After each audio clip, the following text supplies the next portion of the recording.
Montrezl, Coach was kind of happy about the game. Can you talk about it? You know, Coach should be unhappy about the game. You know, the way we came out in the first half, the way we came out prepared, you know, we came out unprepared. We came out like we hadn't practiced, you know, or went over anything that they do offensively or defensively. You know, we came out in the first half, and it's just guys was just walking around like they didn't want to play. You know, we didn't come prepared to play this game today. What do you think the team's lesson should we learn? We got to lay it on the line for 40 minutes. You know, all the little outside the court stuff that we go through, all the little stuff that we go through off the court, don't bring that onto the court. We don't have time for that. You know, we're looking to get better every day, and we're looking to move forward as a basketball team. We don't have time to deal with off the court issues. You know, people coming in the locker room with egos, people coming in the locker room with different attitudes. We don't have time for that. Why did you guys come out so flat tonight?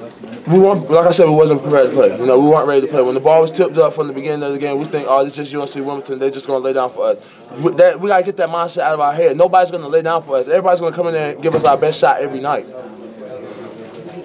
What are your thoughts on playing your first road game next weekend? It's going to be interesting, you know, and that's really not, you know, more so am I saying, you know, tomorrow's practice is what's going to be interesting to me, you know, how guys come prepared, you know, ready for what's about to happen.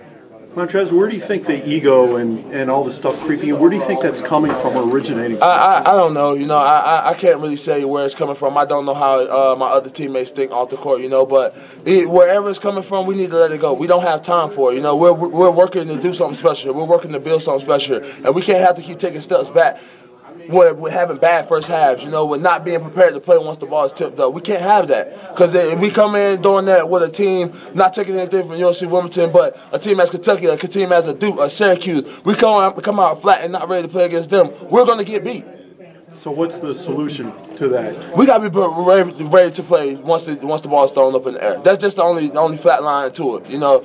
I don't know what guys deal with off the court. I mean, talk to somebody about it, but when in between the lines, it's time to handle basketball, and that's what we got to be focused on. How does the ego show itself? You know, it's tough to say. Once again, like I said, because when we get in the locker room, you know, we have different people in here that's, you know, walking around moody. You know, they're not really ready to play. You know, people that's got their hanging their head about everything. We can't have that, you know. We got to be, like I said, we got to be ready to play once the ball is thrown up in the air. We got 40 minutes to play basketball. We got 40 minutes to play Louisville basketball, and that's what we got to do in between the lines. Could you tell before the game some guys weren't into it? Honestly, before the game, I told the guys we're going to go out here and we're going to have a bad first half. The reason why I said that, I walked through our layup lines, and what we did for our pregame ritual was terrible. We had guys out there walking around. We had guys out there just throwing the ball up, wasn't getting prepared to play. So honestly, I told them this first half is going to be a war for them, and it proved.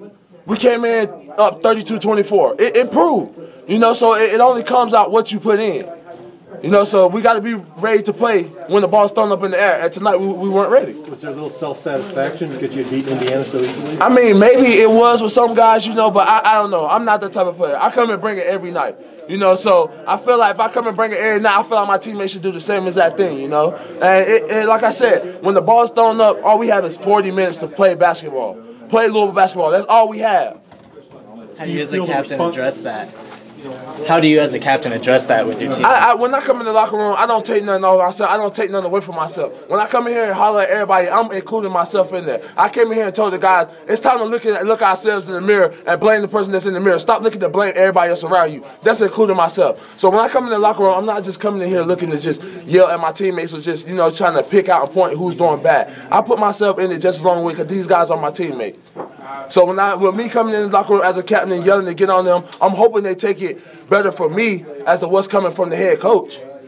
Montrezl, it's one thing to say it, it's another if your teammates are actually listening to it. Do you think this game is maybe going to, you know, everything you've been saying, this game will be the final proof of, hey, you know, what you're saying is actually happening? Honestly, I hope this game right here opens our eyes. You know, I really hope it does, you know, because we keep coming out playing flat, keep coming out playing the way we played in the first half against team. We're going to end up getting beat by a team that we shouldn't be beat by. We're going to get surprised, and that's not what we want. So I really hope and feel that my teammates take what I'm saying into consideration, and we come to practice ready to work. That's what I hope. Considering the teams you've been on with Peyton, Siva, and Luke, is this sort of a culture shock? Is this? It really is. You know, we never had that problem in the locker room. You know, with Peyton and Siva, and Peyton and Gorgie and those guys. You know, all those guys was brought into the program. All those guys was looking to play for each other. You know, we just got to get back to that. You know, we just got to play for the name on the front. Everybody got to come in here ready to give everything they got for the team. You know. That's how I feel about the situation. Other guys not buying in, is that an issue? I like I said, I can't go to say. You know, I can't go to say about what my teammates are doing. But I take it as that I'm doing bad leadership if we go out and have a first half the way that we did. I feel like I'm not doing my job as a captain if we go out and have a first half flat and coach has to come in here and yell at us and feel like he has to beg us to play. So I feel like I'm not doing something right as a captain. Thank you.